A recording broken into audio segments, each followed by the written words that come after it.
நெய்மீன் துண்டு கருவாடை வச்சு மணக்க மணக்க கருவாட்டு தொக்கு எப்படி செய்யலாங்கிறத பார்க்க போகிறோம். கருவாட்டு தொக்கு செய்ய தேவையான பொருட்களை பார்த்துடலாம்.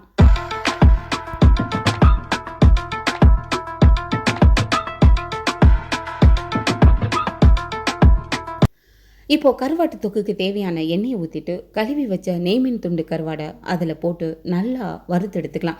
இப்போ அந்த கருவாடு அந்த எண்ணெயில் நல்லா அப்படியே கரைஞ்சிரும்.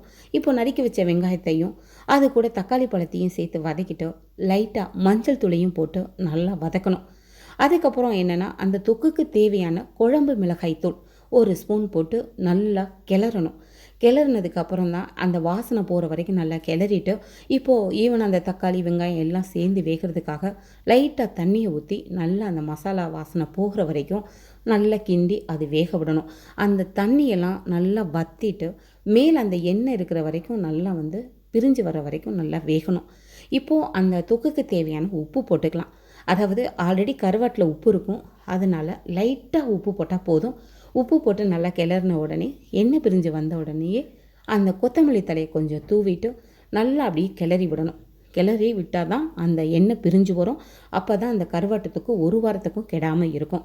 அதுக்கப்புறம் லைட்டாக கருவேப்பிலை அது கூட போட்டு கிண்டி நல்லா எடுத்து வச்சுக்கிட்டிங்கன்னா ஒரு வாரத்துக்கும் இந்த கருவாட்டு தொக்கு வச்சு நீங்கள் சாப்பிடலாம். சுட சுட கருவாட்டு தொக்கு ரெடி.